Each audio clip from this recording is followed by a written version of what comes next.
No, yo no estoy cortada. Los temas, El programa está dividido después de objetivos, propósitos, sí, sí, dice núcleo. Nosotros en las clases estuvimos viendo núcleos, creo que sí, la clase pasada empezó con el cuarto. De ahí sacamos los temas, de estos núcleos claro, temáticos. algunos de esos temas, sí, sí, sí, sí. Y si hay algún otro tema que tenga que ver con el patrimonio, vuelvo, que sea como, que se haya insinuado porque haya sido como este que hablamos ahora. El término técnico en urbanismo es gentrificación de los centros históricos, pero pasa en muchos otros casos. Eh, si hay algún tema que les interese, lo consultan y lo aprobamos. Tenemos que ver si es pertinente. Ah, lo tenemos que preguntar por mail. Claro. A ver, lean bien, por favor, el instructivo. A ver, hay un eco. Ahí está. Gracias. Gracias. No, y hay otro más. Paula, creo que sos vos. A ver, voy a apagar. Si no me pongo, busco los auriculares y me los pongo. No, ahí está. Bueno, eligen un tema, lo consultan, lo consensúan con nosotros y le dan arranque. Pero ya tendríamos que empezar. Los teóricos van a terminar, pongamos, más o menos las primeras semanas de, la primera o segunda semana de mayo, y después vamos a ir trabajando todo el tema de estos prácticos, el desarrollo de los prácticos. Y con las observaciones que podemos hacerle a alguien, le pueden servir a los demás y a las demás. Entonces, bueno, tengamos ya elegido un tema. Lean el instructivo, pueden producirse alguna duda. La formalidad que pedimos es para que más o menos se encajen dentro de un molde y que nosotros podamos ver con la datación como les pedimos, año, mes y día de cada presentación y el apellido y ¿cómo que se llama? Y el tema, una o dos palabras del tema. No, sobre la génesis de la idea del patrimonio en Laura J. Smith, no. Génesis de patrimonio, punto. Para poder ordenarnos, ¿sí? Y el tema de la datación es fundamental y la identificación de quién hace el trabajo. Dijimos que hasta dos, o incluso en algunos casos, si es más complejo, si tienen si son tres, pero bueno, tenemos que estar seguros de que trabajaron más o menos los tres en el tema. Elijan ese tema pronto, mándennos al mail o a cuál es el tema, lo vemos. Si es algo que se escapa mucho o es un tema, por ahí les sugerimos algún enfoque distinto o un poco distinto, no sé. Vamos a tratar de respetar la idea de cada quien. Pero hay veces que se escapa un poco mucho, ¿no? Y a partir de ahí lo empiezan a trabajar.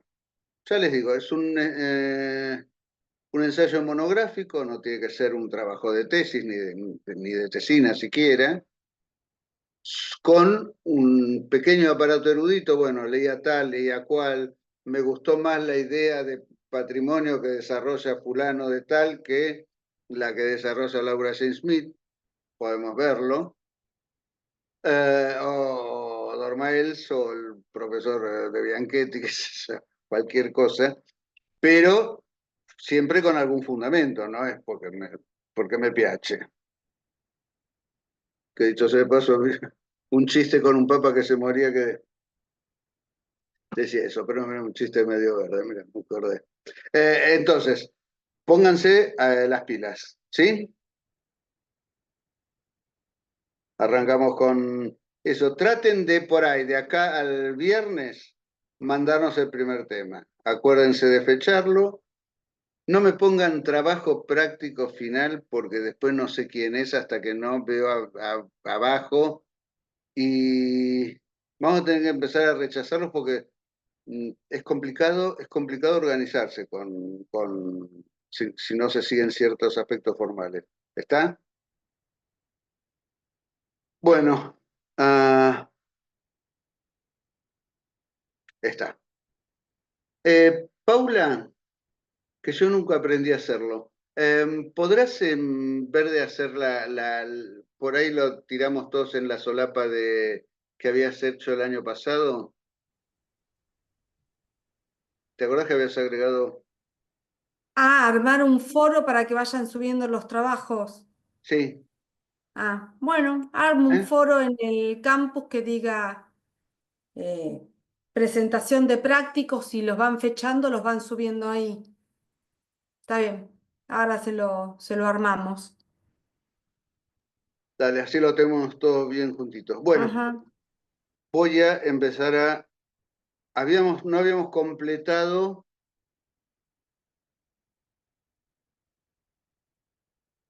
todo lo del Instituto Nacional de Antropología e Historia de México, pero habíamos visto, sí, a ver, ahí está. No, porque acá tengo, este lo tengo no en PDF, sino en Power. Que lo tengo que subir después de hacerle unos retoquecitos que tengo que terminarlo.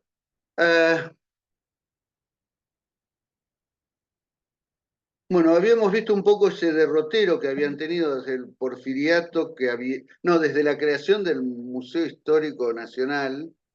Eso es muy interesante, insisto. Los países sudamericanos y hispanoamericanos sobre todo, pero también el Brasil, fueron creando en algún momento cuando más o menos se organiza el Estado, algunos de manera muy temprana, el Museo Histórico Nacional y el de Ciencias Naturales eran parte de un museo que crea la Revolución de Mayo. Después se dividen y el Museo Histórico Nacional se organiza en 1898, más o menos, con su primer director, no me acuerdo el nombre, Carranza, se llama, el doctor Carranza. Era un abogado, un patriota, ¿no? de la élite que coleccionaba y rescató muchos bienes materiales eh, de varios de demoliciones, donaciones, papeles, cartas, archivos, libros, uniforme, tenía una historia era como ilustrar la historia de Mitre. En México pasa algo similar, 1840 y pico se crea después está ahí el dato cierto, se crea ese museo. El emperador Maximiliano lo instala en el Palacio Nacional. Porfirio Díaz, o sea, un tipo muy como roca de ellos, pero encima que gobernó durante más de 20 años, el porfiriato se llama su gobierno, muy conservador, muy concentrador del poder, muy represor, pero pone bajo la custodia del gobierno federal todo inmueble donde haya un hallazgo arqueológico. Inmediatamente, son propiedad del Estado y punto. Después de la revolución se van creando distintos organismos dentro del ministerio, de la secretaría, ellos no tienen ministerios, tienen secretarías. Se crea un área de protección del patrimonio arqueológico, de los museos, de los monumentos. Los monumentos dicen más que nada a lo que es del periodo colonial en adelante, lo otros son sitios arqueológicos, porque claro, ya no tienen un uso habitual, ni siquiera un uso más que ser un testimonio de un determinado momento de la cultura de alguno de los pueblos de México. Hasta que finalmente el presidente Cárdenas, en la década del 30, crea el Instituto Nacional de Antropología e Historia y va concentrando cada vez más funciones, incluso tiene funciones académicas porque tiene varias escuelas.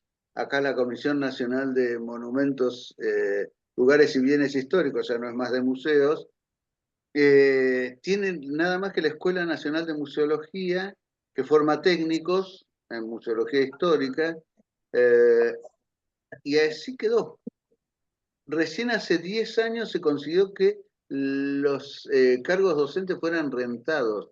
Fíjense la precariedad en la que nos movimos y la que se mueve el país en este sentido. La Comisión Nacional de Monumentos tiene delegados en todas las provincias y las provincias podrían nombrar un representante.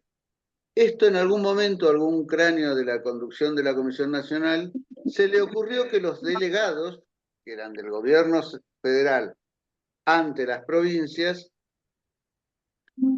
los eligiera de una terna que proponían las provincias. La mayoría son funcionarios de patrimonio de esas mismas provincias que o no tienen tiempo para atender los requerimientos de la Comisión Nacional, o si hay algún conflicto entre el Estado federal y el provincial, por supuesto van a tomar partido por quien les paga, porque son todos ad honorem, lo mismo que las asesorías y demás. En cambio, el INAH tiene centros regionales a lo largo de toda la geografía de México. Hay museos de sitio en cada sitio arqueológico. Hay custodios de esos sitios.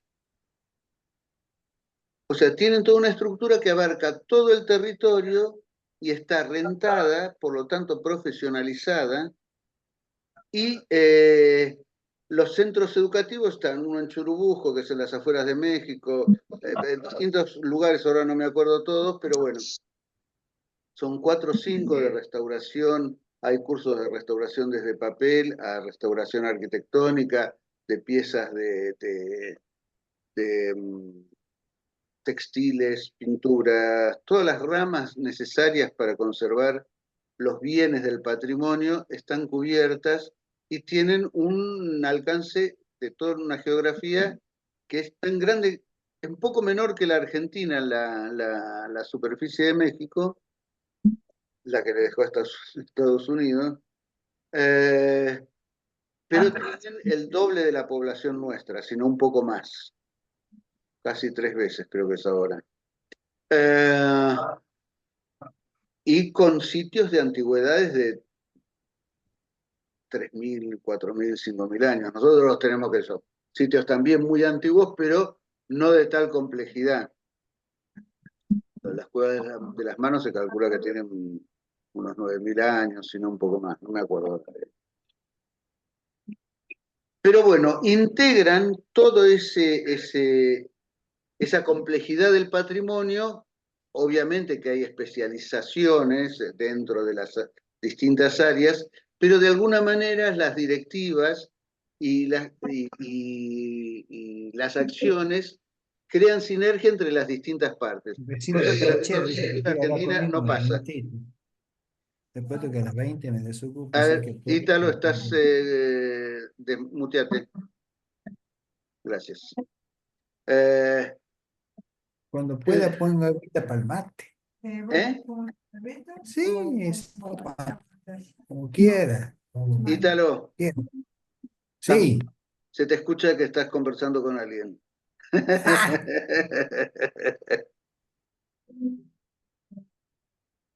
Bueno, y después ahí repasen la cantidad de 162 museos en todo el territorio nacional, 31 centros regionales, tiro los números que voy encontrando. También manejan el patrimonio paleontológico, cosa que acá no, jamás. Vez pasada me tocó ver en el sur de la provincia de Buenos Aires, en Pehuenú, cerca de Montehermoso, entre Montehermoso y llegando casi a Bahía Blanca, hay toda una zona en la playa que es uno de los pocos lugares donde hay huellas de humanos que conviven con fauna extinguida. Que es más, se supone que esos grupos humanos fueron los que extinguieron a los gliptodontes, por ejemplo, a los megaterios, se los cazaban. Y no pudimos acordar un límite del área porque se les ocurrió hacerlo por ley, se les dio los antecedentes, se les pidió que respetaran los límites que había declarado la provincia de Buenos Aires, porque ya tenían un estudio de la Universidad del Sur y de las de La Plata, que estaban más o menos ya bien trabajado, y no conseguimos que el Instituto de Antropología, que el Museo de Ciencias Naturales, que todos los que tenemos que ver con esto, definiéramos nosotros los límites, porque no te puedes encontrar, porque tenés que viajar a Bahía Blanca y no hay viáticos, por miles de problemas que tenemos todos los días con cada uno de los bienes de nuestro patrimonio cultural, ya les digo, fragmentado, totalmente desarticulado. En cambio, México y Brasil no, tienen una organización muy ajustada y con bastante continuidad, más en México que en Brasil, pero también en Brasil consiguieron tener un servicio patrimonio histórico y artístico, ahora es instituto, de muy buena cobertura en todo el territorio, un país inmenso, Brasil, y que viene incorporando el tratamiento de los bienes inmateriales que tienen asociados también a sus edificios y lugares históricos. Bueno, habíamos hablado ya el otro día de la investigación académica, la Escuela de Antropología en el norte de México, en Chihuahua, la Escuela Nacional de Conservación, Restauración y Museografía del Castillo Negrete, ubicado en Ciudad de México, los documentos, bibliotecas. Es un organismo casi mucho más especializado, obviamente, pero con el nivel académico similar al de la Universidad Nacional Autónoma de México, que es de las mejores, también muy completa y demás. Fototecas, 17 centros que se distribuyen en toda la República.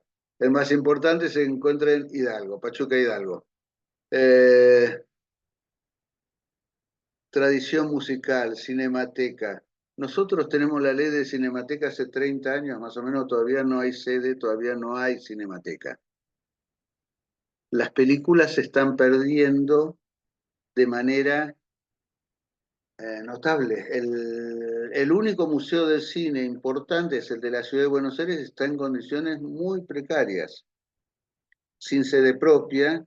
Ahora los volvieron a sacar, estuvieron varios años en la usina, y el depósito, las reservas, en un edificio alquilado, en bastantes malas condiciones, y se va a irse perdiendo. Yo no sé si se acuerdan que hace unos 30 años, algunos de los...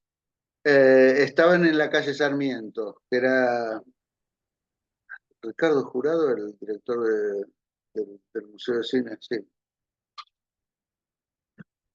Se le derrumbó la medianera. Se perdieron afiches, se perdieron películas, rescataron lo que pudieron, pero bueno, la verdad es que da mucha envidia como profesional a cargo de la custodia de los bienes del patrimonio, tener tanta desidia de nuestro lado y ver esa comparación. Ojalá podamos en algún momento hacer otra cosa. Bueno, las excavaciones, la apertura de la custodia, la recaudación de fondos propios, porque imagínense el dinero que necesita este aparato técnico y burocrático para poder desenvolver todas esas actividades. Viene del presupuesto federal, viene de entradas a museos, de donaciones, tiene muchos ingresos, pero es ingente la necesidad de seguir cubriendo gastos e inversiones para poder seguir desarrollando su trabajo. Bueno, más o menos con esto terminamos un panorama rápido de lo que es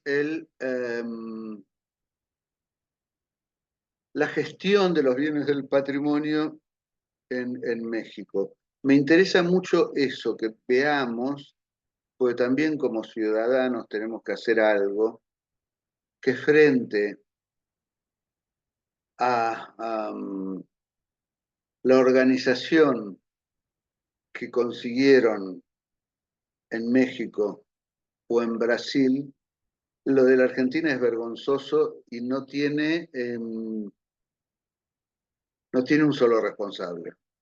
Desde el año que se crea la comisión, que está más o menos a la altura de lo que podía ser un escalón o dos más abajo, la creación del INAH y la de, en ese momento, Servicio de Patrimonio Histórico y Artístico, pero sobre todo la concepción de una idea de patrimonio bien integrado que articula los distintos aspectos, las distintas especialidades de ese patrimonio, que siempre es complejo.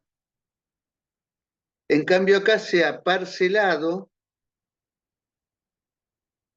y cada vez más, cada vez más. Tengo que es bastante reciente, porque no suele figurar en la bibliografía. Brasil, en la época del primer gobierno Lula, con Gilberto Gil, separa los museos del Instituto Patrimonio Histórico Artístico de la Nación. No alcancé a ver bien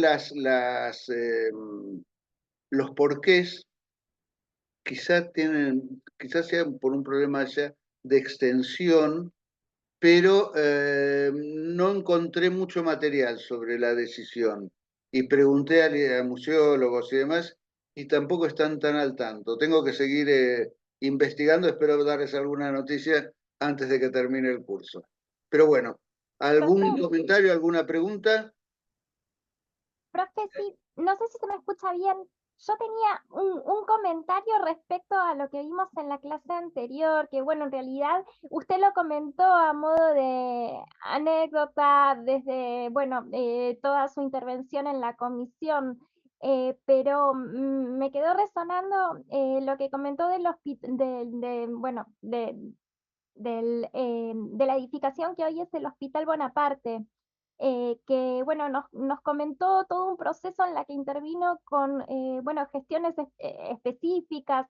Em, le quería preguntar si el trabajo por parte de nuestra comisión hubiese sido más intensivo, como el que comentaba en comparación con el de México. El resultado podría haber sido más, más acelerado, el proceso mucho más rápido. Desde este lugar como trabajador de la cultura, ¿nos puede comentar al respecto de este tema? Sí, sí. A ver, evidentemente la estructura de la Comisión de Monumentos es débil, esto hay que decirlo. Siempre faltan recursos, siempre faltan profesionales, siempre falta equipamiento. Por ejemplo, las primeras computadoras que tuvimos son producto de donaciones. En algún momento los propios directivos de la Comisión Nacional armaron una fundación para poder recibir dinero porque de cultura no venía un peso. Entonces, frente a una situación que no despertó interés, porque también hay mucho de política,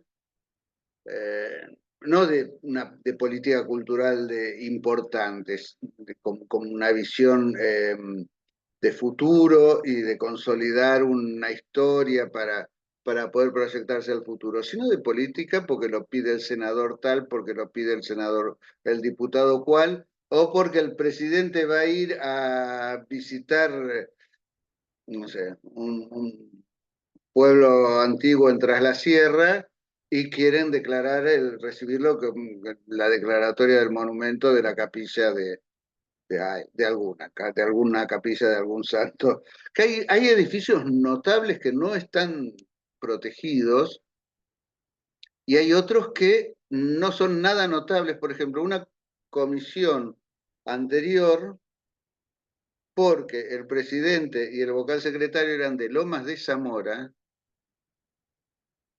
declararon la plaza central, la plaza Grijera de Lomas, la municipalidad de Lomas, antes de declarar edificios municipales hechos, por ejemplo, por Salamone. Se declararon 10 años después prácticamente, o 5 por lo menos. Que son notables arquitecturas que tienen un valor que representan la época del gobernador Fresco, de cierto conservadurismo populista, que es el que crea la comisión, entre otras cosas, y nacionalista. La Catedral de Lomas, que es una iglesia más, la hicieron los hermanos Canales, que son los de la Redonda, pero no está la Redonda de Belgrano, que es más importante arquitectónicamente, después sí la de la Piedad en la calle Bartolomé Mitre, qué sé yo. Esas importancias que les van dando nos sirven una lógica. Entonces viene un grupo de trabajadores no profesionales, eran enfermeros y personal de maestranza, que querían ese lugar, que habían investigado la historia, que sabían que había sido Hospital Militar Central, proponen, se ordena el material que ya tenían, que era mucho, pero le faltaba cierto orden burocrático y técnico para facilitar la presentación. Conseguimos que la comisión lo tome, pero cuando se inicia el proceso, que en ese momento era expediente de papel y que había que llevar, ¿no?, con un gestor de acá, del Cabildo, donde estaba la sede de la comisión, a la avenida Alvear, donde estaba el secretario, después volvía, se pedía más material. Bueno, en algún momento eso no se siguió. Tendríamos otras prioridades, vienen con alguna iniciativa interesante, alguna autoridad, pero la siguiente ya no le importa. Entonces, sí, evidentemente con una estructura por lo menos más consolidada, más integrada, se podría haber visto que la arquitectura era importante, lo había hecho el arquitecto que fue el primer arquitecto oficial del Estado argentino, Tamburini, que terminó la Casa Rosada, ya les conté un poquito la historia. Tiene varios edificios oficiales, el Banco de Córdoba, por ejemplo, en Córdoba, trabajó en muchas partes del país de la mano del gobierno de Roca, del primer gobierno de Roca, y falleció en la década de 1890. No pudo haber terminado el Colón, era su obra magna, digamos. Es como arquitectura, primer hospital militar central, otro, institución del Estado que va consolidando todo su aparato militar, burocrático, de gobierno, etcétera, etcétera. Una función nueva de importancia social, desde el tratamiento de consumos problemáticos, muy incipiente, porque en los 70 que se empezó a trabajar, con ciertas, y con un carácter, hasta donde tengo entendido, por lo que recuerdo de esto, bastante de avanzada, no había en general internación, o sea que era un criterio bien moderno, bien humanista, hasta que después, bueno, vino la dictadura, empezó a cerrarse, se encerraba, y sobre todo a medicalizar toda la salud mental. Y lo que consiguió el Bonaparte en esta última etapa es precisamente retomar aquellos elementos interesantes y traerlos al presente. Y resulta que a nadie le importa, nadie le importó. Apareció el expediente papel en un cajón, yo ni sabía, no me había podido ocupar más. Y parece que era la única persona que se ocupaba. Lo siguió una compañera que después renunció y también quedó ahí. En su momento, como encima de todo, tenemos. En un momento, tradicionalmente, era un un organismo con rango de dirección nacional.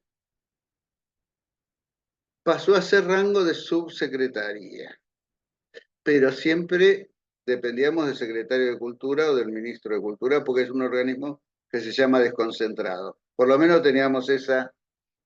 Cambian la ley y queda con menos autonomía de decisiones que antes. Entonces, no podemos. Y les digo, ahora, con un grupo de trabajadores de ATE del Ministerio de Secretaría o Subsecretaría de Turismo, estamos tratando de ver qué hacer con los hoteles de Embalse Río Tercero y de Chapadmalal. Representación del turismo social, el primer estado de bienestar, El de independientemente del Chapalmalal no peronismo. dijeron que lo habían vendido, lo cerraron, algo hicieron con el de ¿Cuál? Chapalmalal. Chapadmalal no admite más turistas. Sigue Ah, perteneciendo al Ministerio de Turismo. pero Son no admiten. monumento nacional los dos, pero Mm. el Ministerio de Turismo le requirió a la Secretaría y la Secretaría lo trasladó a la Comisión Nacional el pedido de cómo fue la declaratoria, porque un decreto se lo voltea con otro decreto. Entonces, pueden anular el decreto que lo declaró y venderlo. Ahora, piensen lo que significa eso en cuanto a la memoria de los argentinos. ¿Cuántas personas tuvieron su primer viaje a las sierras o al mar durante el primer peronismo? ¿Cuánto, a pesar de lo que hizo la Libertadora, de lo que lo decía de otros gobiernos, cómo siguió presente en la memoria, cómo después en mayor o menor medida se fueron retomando estas posibilidades? Mi hermana es psicoanalista y trabaja mucho con salud mental comunitaria, ahora se jubiló. Hacían los encuentros de arte y salud mental en los complejos, en el complejo de Chapadmalal, toda la provincia de Buenos Aires. Y algunos nacionales, también los gobiernos de la provincia de Buenos Aires facilitaban esas instalaciones para la posibilidad de que personas con padecimiento psíquico mostrara, trabajara, se encontrara, pudiera hacer otra cosa. Digo, me parece que hay cierto... No, perdón, profe, los Sí. encuentros también anuales que hacía la Comisión Provincial por la Memoria con chicos de secundario que venían de toda la provincia a conocer el mar y hablar sobre la dictadura, como ponerlo en tema de distintas formas, hacían obras de teatro, videos, canciones, y tampoco se va a poder hacer más. Y fíjense, sí, totalmente. Fíjense, creo que provincia está queriendo ver si se puede hacer cargo, si lo puede, veremos. Fíjense también cómo un monumento, un edificio, un conjunto de edificios, porque también están declaradas de otra época, de otro momento histórico, un poco anterior, la Rambla, el casino, el Hotel Provincial, la Plaza Colón, la plazoleta, nos le llamamos Plaza Seca, la Plaza Almirante Brown, y toda la Rambla, que en principio fue para un turismo que era un poco más masivo que el del principio del siglo XX, pero todavía bastante restringido, para más clase media. Después, Perdón, profe, una consulta. Ahí volviendo a lo de Chapalmalal. ¿Eso no tiene un interés político también por la cercanía que hay con el Museo Evita? los motivos son varios. Yo creo que sí. Yo creo que tiene un motivo político. Porque detrás de él lo vendemos político e ideológico. Lo vendemos para que sea un spa de mar. Supongamos que respeten cada piedra del conjunto. Va a seguir siendo testimonio de arquitectura peronista, ¿no? Entonces va a quedar algo. Pero si lo desechan como monumento histórico, por ahí se lo pueden alterar hasta hacer cualquier cosa. Pasó y la comisión no pudo hacer demasiado, con el Yao Yao. Era un hotel estatal de parques nacionales, hecho por Bustillo, que es el que hizo el casino y la Rambla, los dos casinos, y el Centro Cívico de Bariloche, el Banco Nación, la Casa Central, etcétera, etcétera. Y quedó como un lugar absolutamente prohibitivo, ni siquiera para ir a ver el jardín. Claro. Es algo que no es para goce de todo. Puede ser que obviamente hay ciertos gobiernos que les importa más lo social y hay otros que les importa nada. Tenemos todo el rango. Entonces, seguramente, además de político y además para sacar unos pesos, que no sé cuánto, pero evidentemente puede llegar a ser un gran negocio inmobiliario, y si se pone un lugar de 5 o 6 estrellas ahí, imagínate toda la zona inmobiliariamente cómo se valoriza. O sea, es todo. Y además ideológico, para destruir la memoria del bienestar de las clases populares.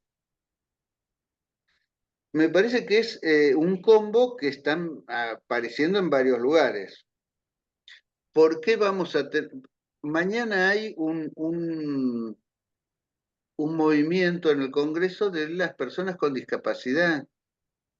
Ellos le piden que demuestren de una manera absolutamente cruel, porque ya antes se hacían ciertos trámites más o menos online o con centros de salud cercanos, y ahora van a tener que ir a hacer cola con una planta de personal disminuida a lo que era la ciudad estudiantil en el Bajo Belgrano. Hasta que, no sé, querrán desarticular todo el sistema de protección a la discapacidad también. Es muy complejo el momento político e ideológicamente, y que no es patrimonio de la Argentina, en todo el mundo está viniendo una ideología que es muy cruel. Lo que pasa en Gaza, lo que pasa en Europa con los inmigrantes, lo que pasa en Estados Unidos con los inmigrantes, con los propios. Por suerte, hasta en Estados Unidos, en Harvard, se revelaron, y en una colación de grados aparecieron varias banderas palestinas y empezaron a aplaudirlas. Pero digo, lo que hace Europa con Palestina y con el genocidio de los gazatíes es espantoso, más que allá que alguna declaración de buena voluntad o lo que fuere. Entonces, estamos en un momento que hay una clase hiper recontra mil millonaria, los Elon Musk de la vida, que son el 1% de la población, que están en condiciones de pretender subyugar al 99% y someterlo a condiciones quién sabe qué. Es muy importante tratar de ver qué podemos llegar a hacer desde este lugar, que es muy complejo, es muy complejo. Pues ya le digo, si fuera Milei un loquito o un gobierno de ultraderecha que nada más está acá, pero ya tuvimos a un Jair Bolsonaro en Brasil y quemó media Amazonía o Amazonia. Acá no hay ningún respeto por las culturas tradicionales. Es más, ahora resulta que los mapuches son guerrilleros, pero para que las tierras sean de jeques árabes, amigos de algún potentado argentino, expresidente, o para Joe Louis o Benetton. Digo, esa relación con los bienes comunes, como diría Ochi Curiel y tantos otros teóricos de salir de la idea eurocéntrica del patrimonio,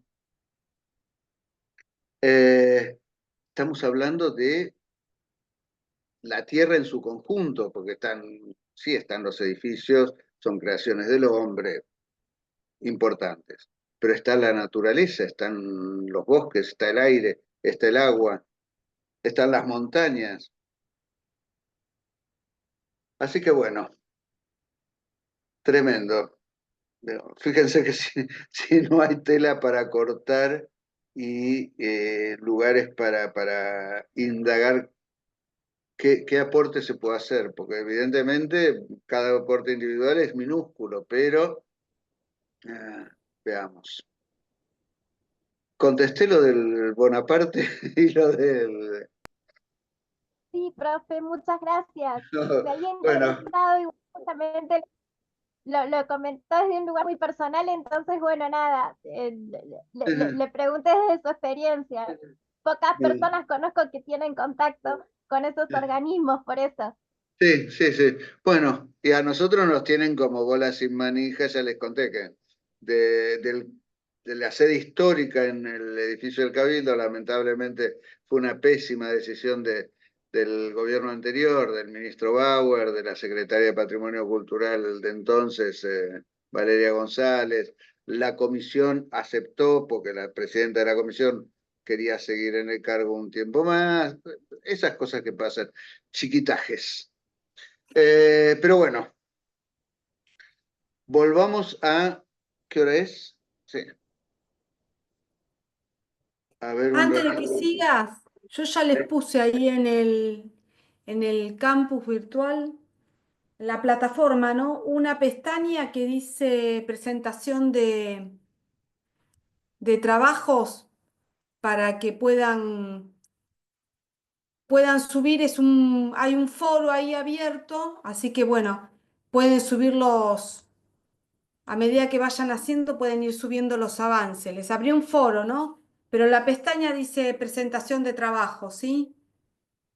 Como para que empiecen a subir los temas que van a trabajar y si empiezan a escribir. Ahí le puse un poco el tema que les decías vos de cómo ponerle el nombre a los archivos también, así ya lo Dale, pueden dale, empezando gracias. a hacer. Así nosotros podemos leerlo y ir haciéndole la devolución en el Tal mismo foro. cual. Lo van viendo entre compañeros, ¿no? Aunque sea vean en principio una primera presentación, el tema que me interesa trabajar es Tal. lo que están haciendo en el pueblo de mi infancia, no sé, que es tal, que tiene, o que sucede también, porque fíjense que al patrimonio o a los bienes del patrimonio, sobre todo hay una cosa que llamamos derecho a la ciudad que está empezando a consolidar, y ahora que estamos cada vez perdiendo más derechos, quieren aparecer nuevos. Pero sí, los lugares son lugares que también deben ser factibles de ser disfrutados, y con los códigos urbanísticos parece que no tienen nada que ver con el patrimonio. Si Claro. yo en la parcela de al lado, donde tengo la casa donde nació Amancio Alcorta, qué sé yo. Dicho sea de paso, no me acuerdo cuál es la casa, si es la casa de Francisco Beiró, que está en la avenida Beiró, está protegida y todo, pero claro, como es un lugar devoto que es muy apetecido por los intereses Claro. inmobiliarios, la dejan caer para que le puedan sacar la protección. En cambio, y si yo en un terreno puedo construir 20 pisos, si tengo una casa de uno, no se salva. Me va a costar mucho salvarla. Por más que tenga el jardín de las maravillas, por más que haya vivido Carlos Gardel con Mona Maris en La noche que me quiera, no sé. Cualquier cosa pierde valor frente a cuando tiene un precio elevado. Parece mentira, pero es así nuestra sociedad. Bueno. Veamos a ver si podemos avanzar un poco con la vista y el análisis de lo que pasó. ¿Qué pasa que no me deja? Ahí está. ¿Dónde tengo? Acá está.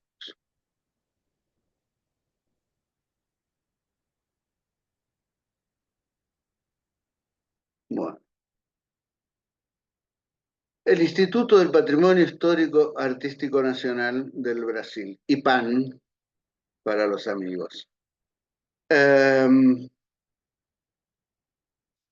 También hay en realidad la historia es un poco más corta en Brasil, respecto a los organismos tutelares, hay Museo Nacional, pero digamos, como hubo una continuidad entre el Reino de Portugal y Algarbes, que se crea cuando la familia real portuguesa huye de Napoleón, con el imperio, había ciertas cuestiones de la narrativa de lo que era el Estado que estaban más o menos dadas, por decirlo así.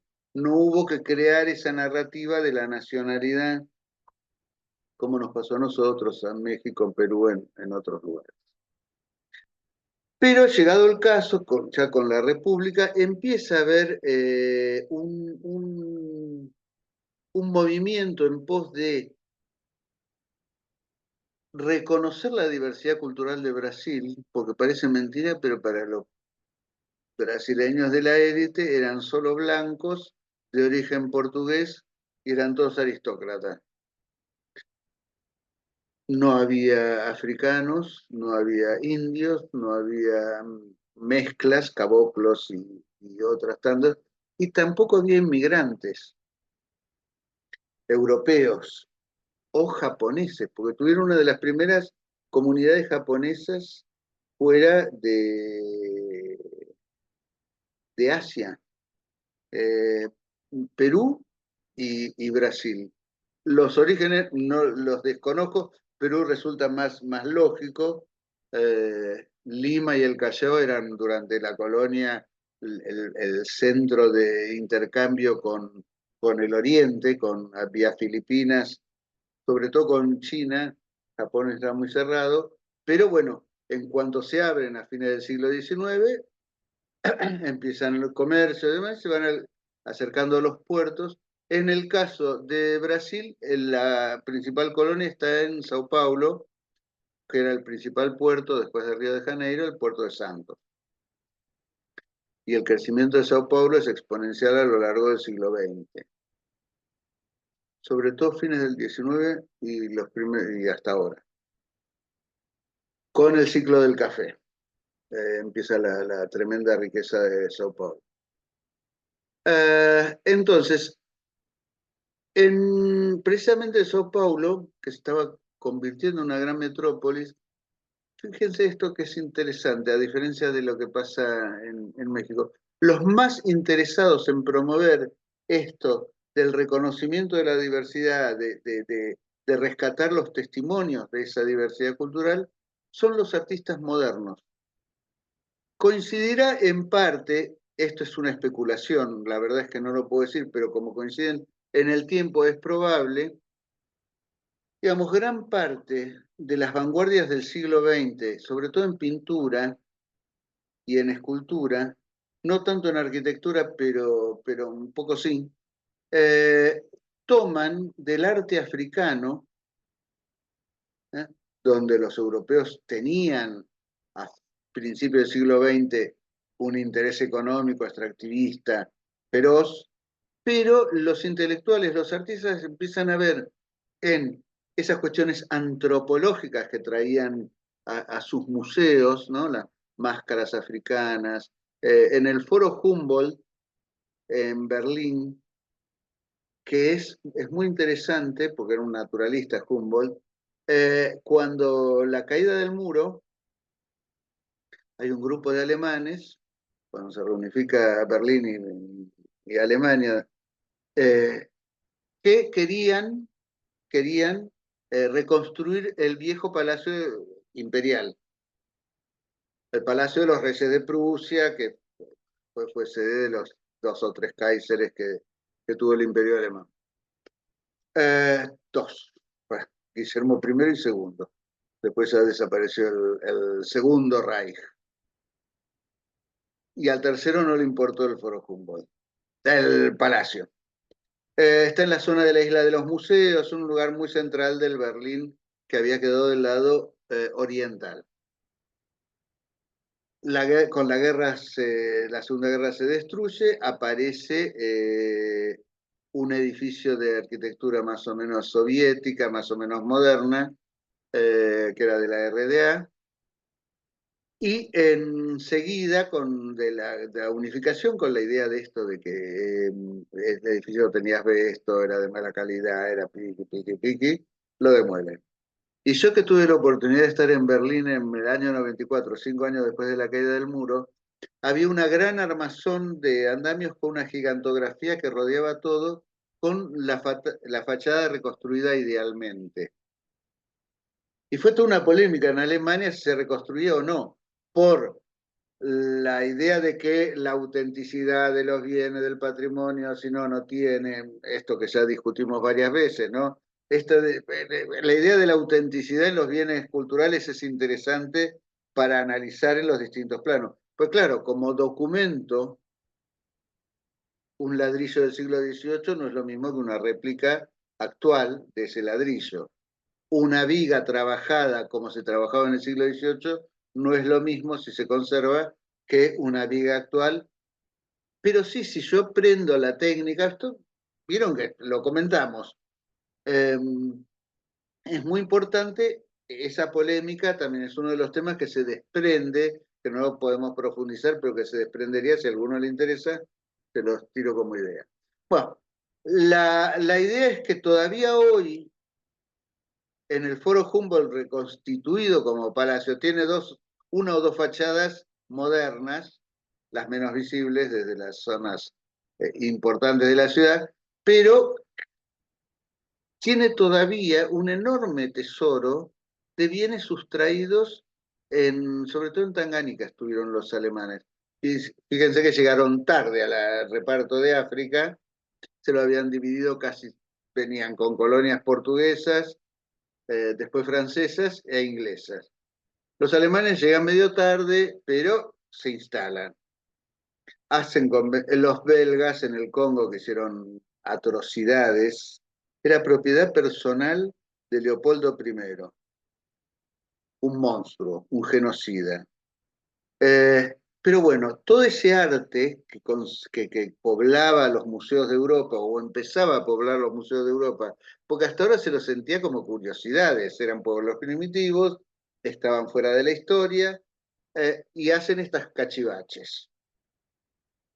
Los artistas, cansados del academicismo imperante y del hiperdecorativismo, incluso del Art Nouveau, que fue un movimiento de renovación, pero que tenía algunos puntos en contacto con la arquitectura anterior y con el arte anterior, se empiezan a liberar los impresionistas, se empiezan a influir el arte japonés, cuando el Japón también, como decíamos hace un rato, se abre y empieza a haber intercambios, pero el cubismo, sobre todo el cubismo, tiene grandes influencias de la arquitectura y de la arquitectura del arte en general de los pueblos africanos, subsaharianos sobre todo, ¿no?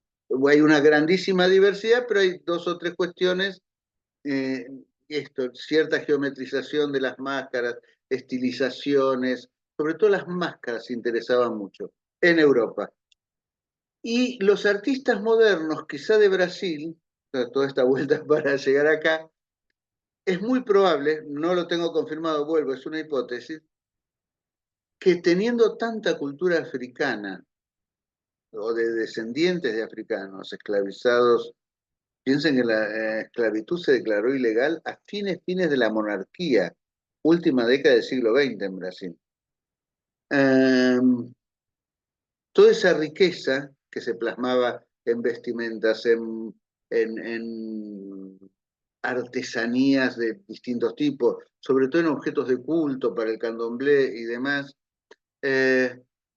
lo tenían a mano. Empiezan ellos a descubrir, quizá vía Europa, pero bienvenido sea de cómo, toda esa riqueza.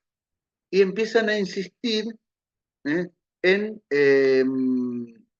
Mario de Andrade, con Rodrigo Melo Franco de Andrade, que esos apellidos, no sé si eran parientes, portugueses.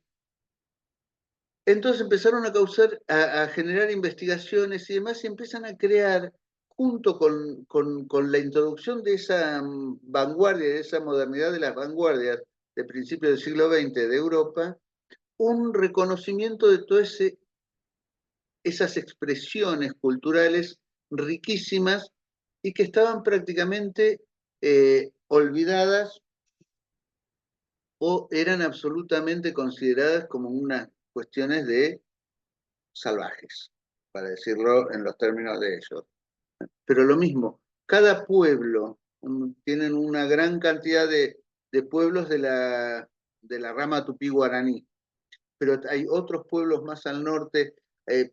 Todos los años parece que ahora descubrieron un pueblo que nunca había sido contactado hasta ahora, en no sé qué región del Amazonas. Eso lo leí al pasar los otros días y no encontré más noticias. Pero bueno, toda esa riqueza empieza a tener que valorarse y así se valora, se intenta preservar esa continuidad para generar también una cuestión de reconocimiento de esas singularidades múltiples del Brasil, una construcción de una identidad más compleja, más flexible, más variable, si se quiere también, porque no era esa cosa rígida del ser nacional portugués. Como acá era nosotros, cuando se valora el patrimonio español, somos españoles. No, mentira, somos de todo un poco, y mezclado, por suerte. Bueno, la cuestión es que se empieza a trabajar en ese sentido y aparece, después de una convulsión política, la primera república brasileña fue muy compleja. Estaba básicamente dominada por las oligarquías de Minas Gerais y de Sao Paulo, tanto que le decían el régimen café con leche, porque ya había pasado el ciclo del oro, donde Minas Gerais fue el centro, en el segunda mitad del siglo XVIII, y no, empezó un poco antes, y se dedicaban a la cría de ganado.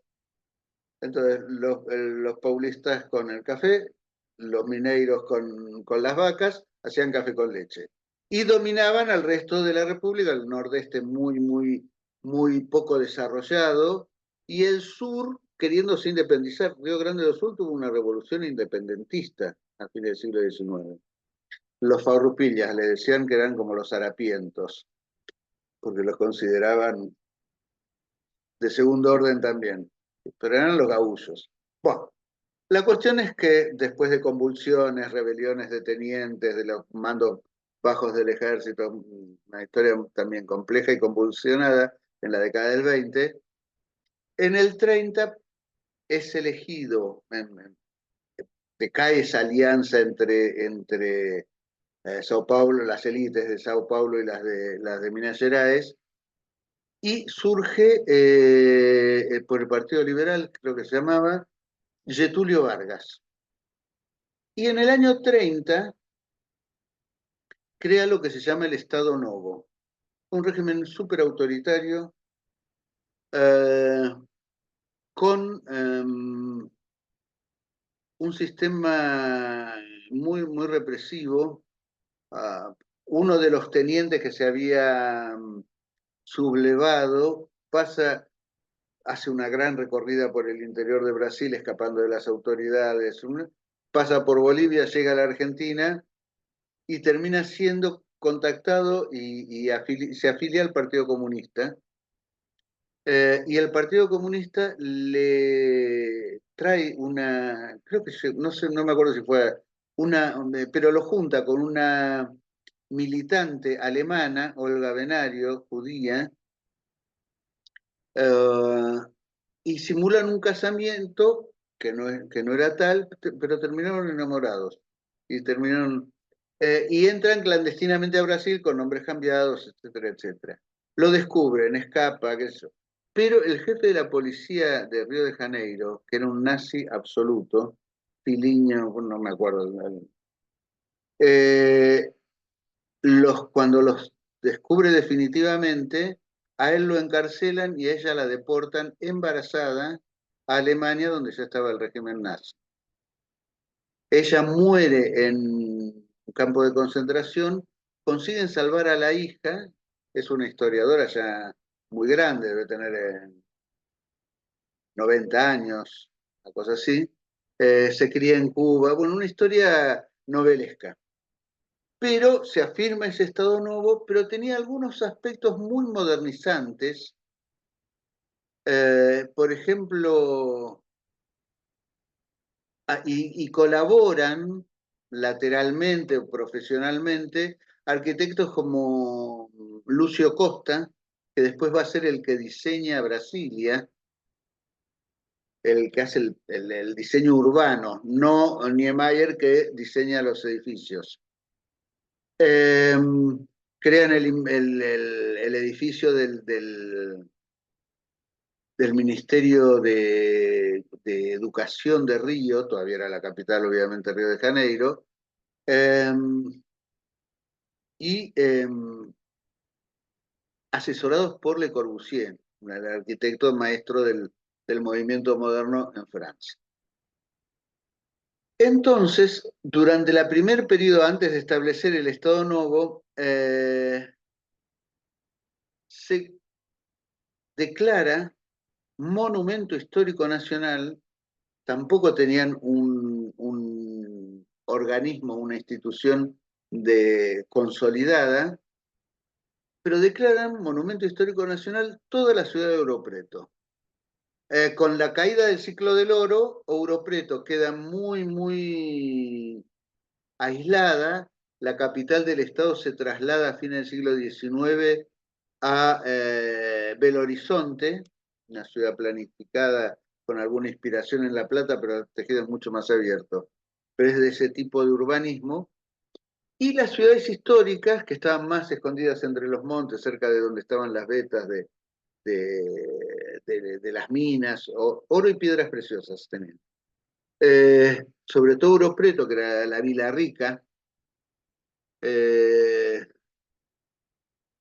del siglo XVIII, con un patrimonio de arquitectura e imaginería.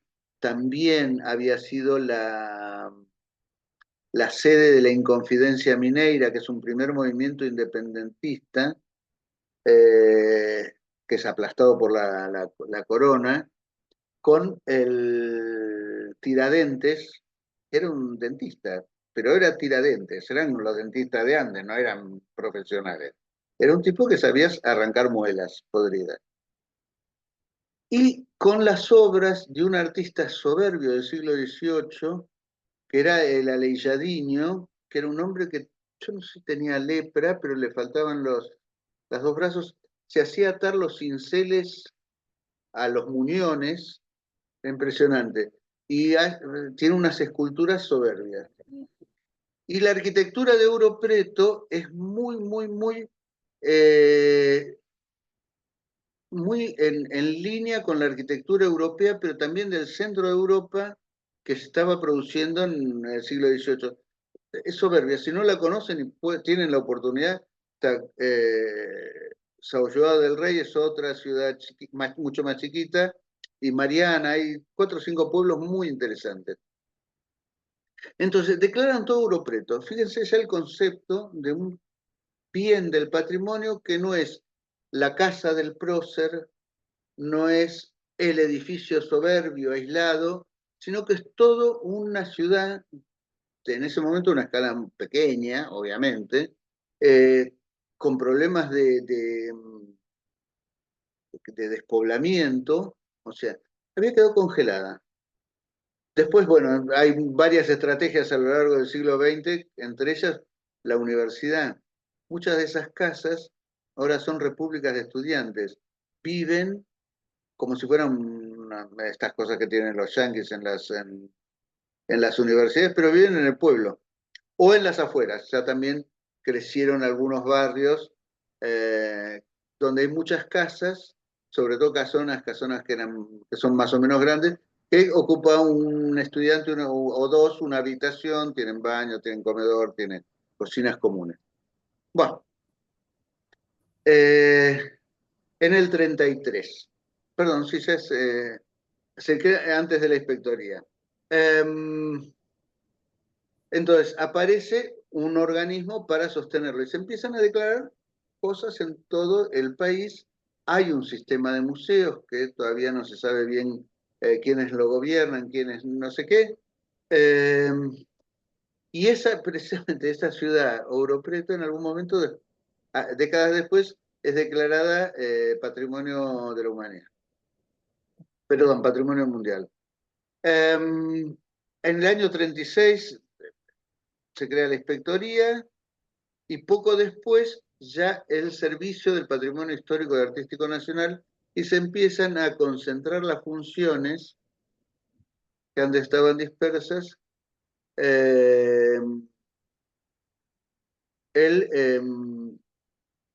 Al crearse el servicio se van incorporando los museos, pero estamos hablando siempre de bienes tangibles. No, todavía no había el reconocimiento de y la necesidad de la permanencia y la conservación de estas otras expresiones más inacibles.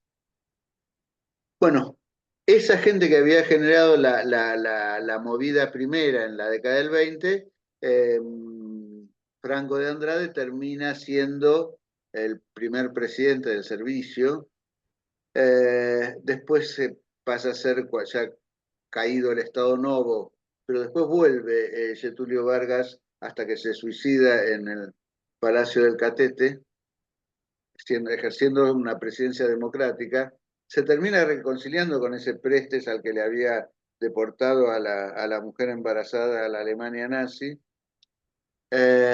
Y Prestes vive hasta el año 90, 91, como un dirigente del Partido Comunista. Después con la dictadura obviamente tuvo algunos graves inconvenientes, pero sobrevivió hasta casi 90 años, tenía 90 y pico de años cuando murió.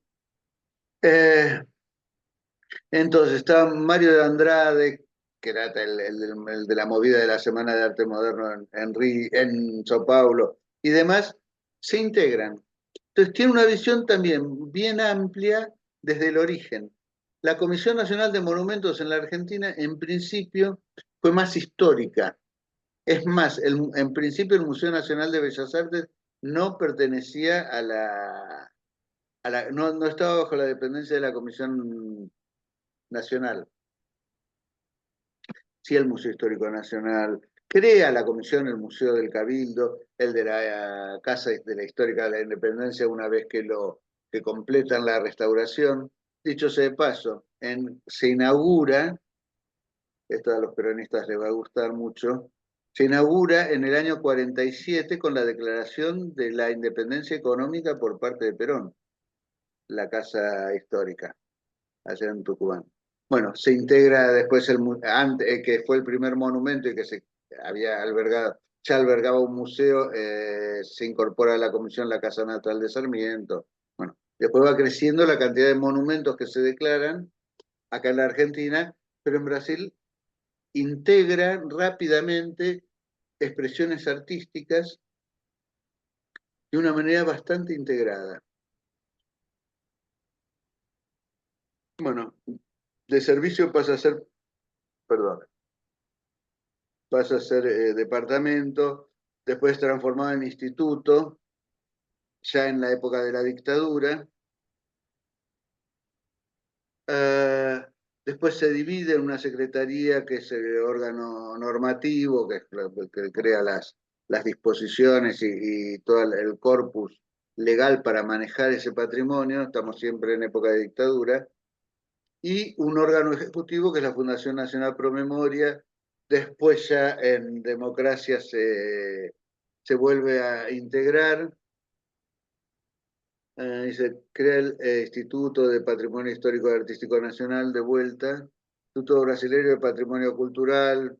Bueno, van pasando por más transformaciones que las de México. Piensen que también políticamente con el PRI, más allá de que sobre todo que nos merezcan los últimos gobiernos del PRI, pero fue un partido camaleónico de alguna manera, de un nacionalismo bastante revolucionario y reivindicador de las mayorías indígenas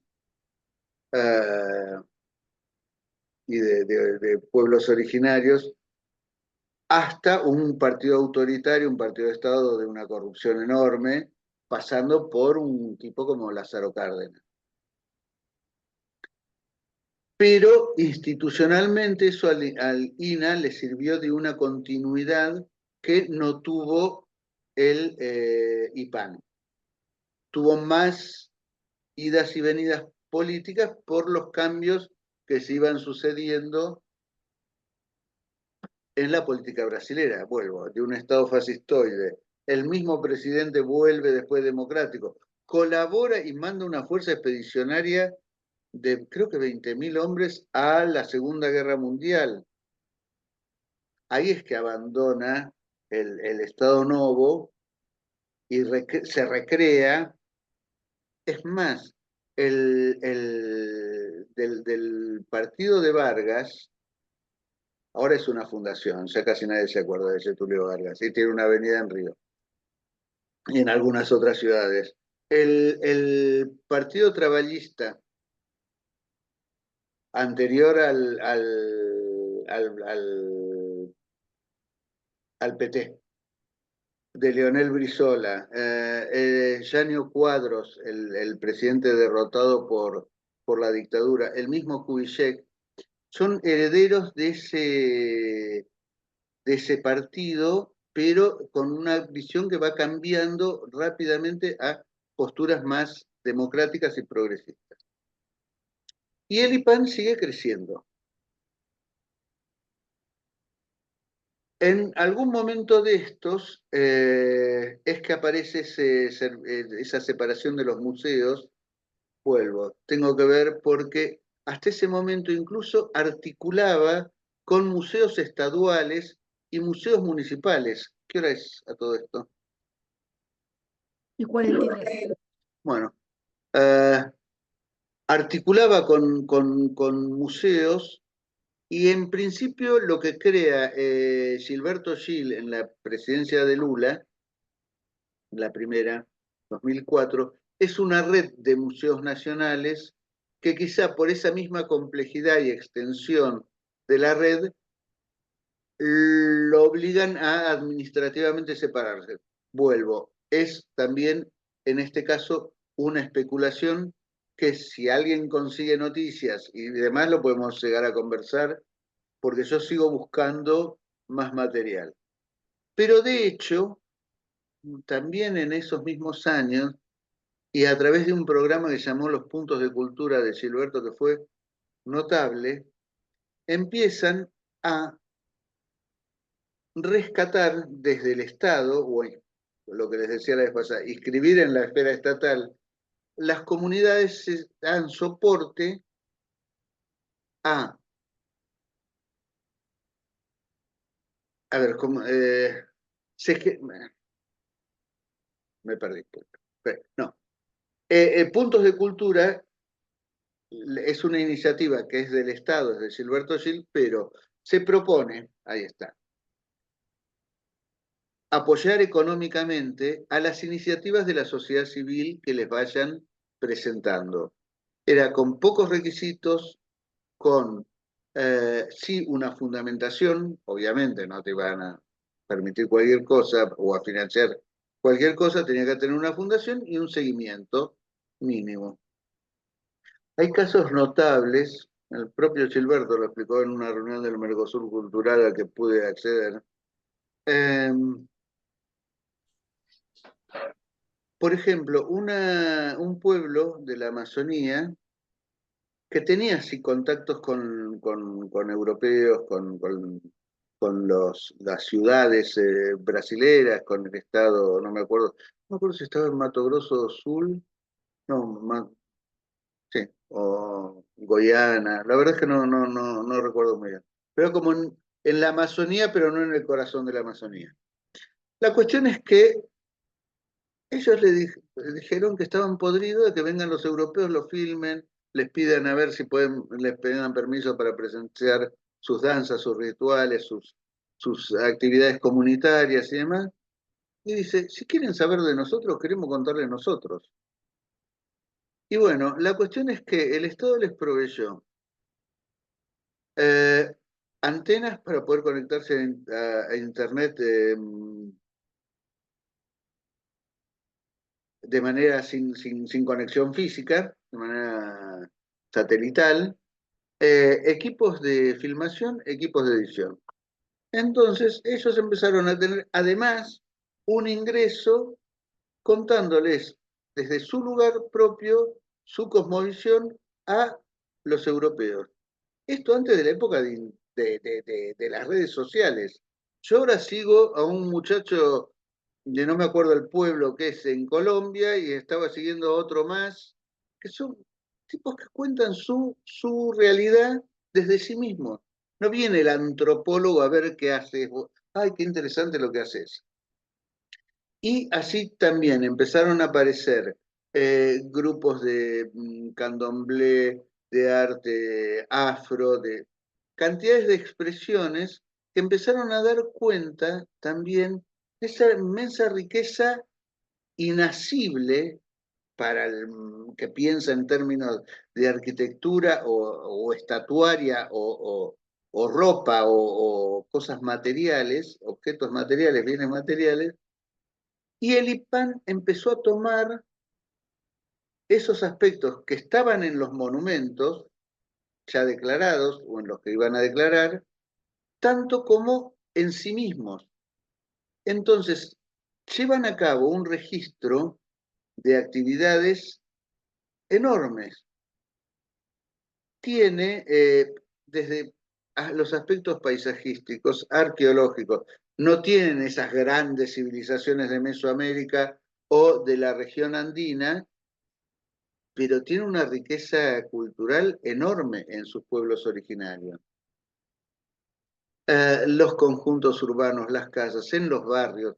Piensen que, por ejemplo, en el centro histórico de Bahía aparecen expresiones de la negritud en esas viejas casonas, venidas a menos, que esta gente como Color de Melo empezó a expulsar porque quería las casas limpitas y blanquitas para los turistas, blanquitas, celestitas, porque tienen una arquitectura más colorida, todo en tonos pastel, y a lo sumo los negros y las negras vendiendo a Carayé.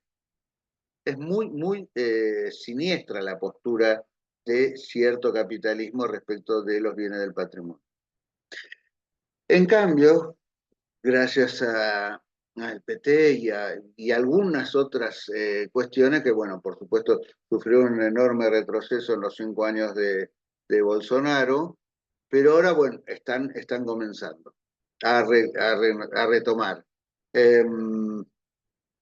También tienen integrado lo paleontológico, lo paisajístico, el arte, como ya dijimos desde un principio, la arquitectura, todo como relato. Ellos tienen otra manera de ver la historia, la trabajan sobre ciclos económicos, ¿no? El ciclo del azúcar, el ciclo del caucho, bueno, el ciclo del oro, el ciclo del caucho. Algunos son simultáneos o comparten periodos, pero que eso, uno está centrado en el sur, en Minas Gerais, y el caucho en el Amazonas. Bueno, la creación de Manaos y el teatro de Manaos, no sé por qué una gaseosa de porquería le ponen Manaos acá en Argentina. Comentario al margen, perdón. Pero es una ciudad de una opulencia en medio de la selva que es impresionante. Me encantaría conocerla, no pude llegar todavía. Pero bueno, un país enorme, con una riqueza cultural enorme, mucha complejidad y una estructura que tiene 27 superintendencias en todo el país, una en cada estado. Ahí está la estructura con una corregiduría, en castellano sería corregiduría, auditorías internas. Es prácticamente en sí mismo un ministerio con presencia en todo el territorio. Después, si quieren, lo vemos un poco mejor la clase que viene, pero básicamente este es el panorama de los dos países que son, junto con nosotros, los 3 grandes países de América Latina. Estoy averiguando porque no conseguía tampoco mucho material y con la inestabilidad política de los últimos años no está muy clara la estructura que tiene. No pude acceder yo, este es que tiene el Perú. Colombia tuvo durante los 90 un crecimiento notable de su estructura de cultura, con una agencia bastante autónoma que se llamaba Colcultura, donde también la visión del patrimonio iba accediendo a miradas mucho más integrales. Después con los gobiernos de Uribe se retrocedió mucho y ahora no conseguí tampoco demasiada información, pero calculo que se debe estar reestructurando. Así que bueno, Chile tuvo una estructura muy parecida a la de la Argentina, pero con más estabilidad, salvo el golpe de Estado. Era una Comisión Nacional de Monumentos, también con una estructura así bastante arcaica, en el sentido de que era honoraria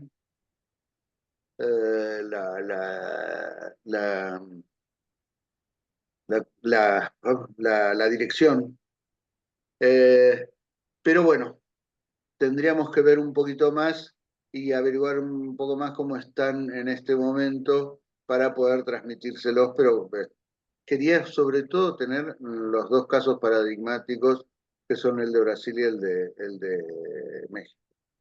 Así que bueno, y ya se nos está haciendo tarde, salvo que quieran algún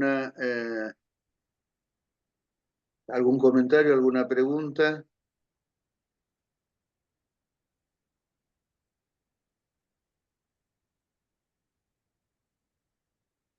Tan claro soy en mis Se exposiciones. ve que sí, bastante muy callado. ¿Qué? Quedaron todos muy Profe, callados.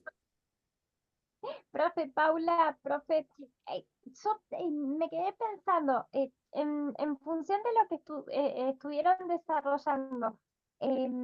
Por lo que entendí, la clase que viene estaríamos viendo el panorama de Chile y ahí tendríamos como todo un eje para también conectarlo con nuestro trabajo final e ir haciendo como una especie de contexto. Va por ahí, les pregunto, en ese sentido, o sea, tomamos un tema que vayamos a desarrollar, que lo vamos a poner en la plataforma y con todo este panorama, bueno, a escala latinoamericana, vamos dándole como un contexto para situar en tiempo y espacio y hacer como comparación. Sí, eso puede ser una posibilidad, ¿no? Arrancar desde empezar a situarse desde el tema que vos elijas y empezar a tomar, bueno, un poco lo que decía Eduardo, tomar los autores y por ahí empezar a cruzarlos, ¿no? Empezar a hacer un análisis por ahí, no irse muy por las ramas porque, bueno, no da el tiempo, pero sí poder hacer una selección de autores, los que te parezcan pertinentes para poder elaborar el tema que elijas. También podrían traer ustedes sus propios autores y nosotros, bueno, vemos si hay posibilidad de utilizarlos, ¿no?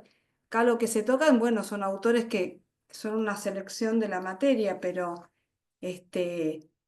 sí, el tema es elegir por lo menos para la clase que viene, que tengan alguna selección de algún tema que les guste desarrollar y los podamos discutir en clase a ver qué posibilidades de hacerlos y con qué variantes, ¿no? Me parece que viene por ahí la cuestión. Sí, Y seguramente. Digo esto, es así. No le tengan miedo a elegir una cosa que por ahí después, claro, ¿no? Si tienen algún autor conocido, algunos les recomendaron, vieron, ay, yo leía fulano de tal, claro. y me parece interesante, digo, yo les cuento, creo que se los comenté cuando les recomendé el video de Ochi Curiel. Unos compañeros de ustedes, 2 años antes, me dice, nosotros queremos trabajar, era también eran dos. Queremos trabajar sobre la obra de Ochi Curiel porque la escuché la vez pasada. Digo, discúlpame, yo no la conocía. Claro. Me pasó bien el nombre, empecé a buscarla y realmente es fantástico el aporte de esta mujer.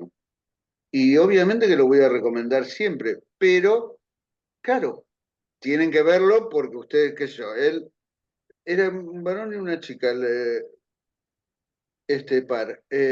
Ella, que trabajaba temas de feminismo y de género, había conocido o había tenido acceso a escritos o a videos de Ochi Curiel.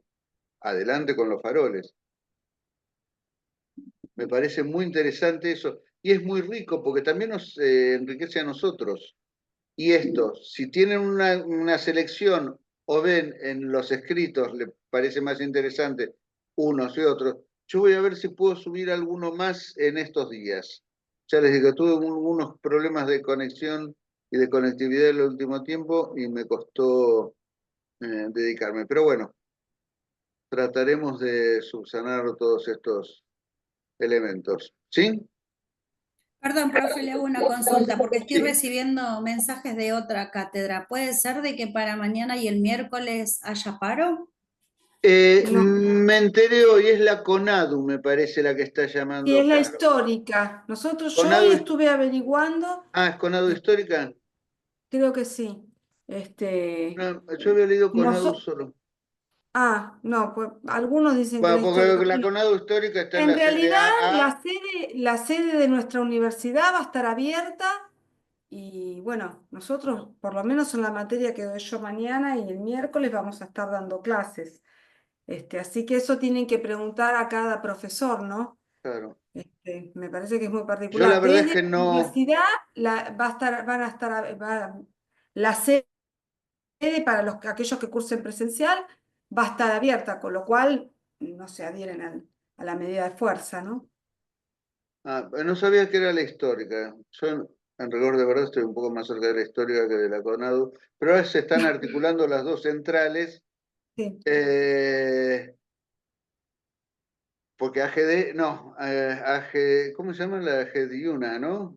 AGDUNA, Sí, no sé, que es tiene de la un nombre CGT. medio raro. Sí, yo soy medio outsider del gremialismo universitario. Pero bueno, si llega a haber algún inconveniente o si hay una movida que declaran otros gremios, que yo, veremos, les anticipamos. Hasta hoy nosotros damos clase, por lo Bien, menos por bien. lo que yo estuve averiguando, ¿sí? Pero bueno, esto es como muy cambiante. Sí, son años. Sí, porque encima parece que van a ir el miércoles, que es sobre las 5 siempre, como Sí, pasó el otro miércoles, no el de Semana sí. Santa, el anterior, a apoyar a la marcha de Los los jubilados. jubilados. Así que bueno, si es así, veremos. ¿Eh? Les avisamos mañana, más tardar, pero trataremos de dar la clase, aunque sea hacemos. Pues creo que también van a dar clases abiertas. En algunos lados proponen dar clases como abiertas, sí. Así que Con lo bueno, cual, bueno. estamos bien al habla y les avisamos. ¿Eh? Gracias. ¿Estamos así? Bueno, Gracias, profe. Gracias, buenas no noches. por Bueno, nada. chau, hasta luego. Nos vemos. Gracias, hasta la próxima, Hasta la próxima. profe.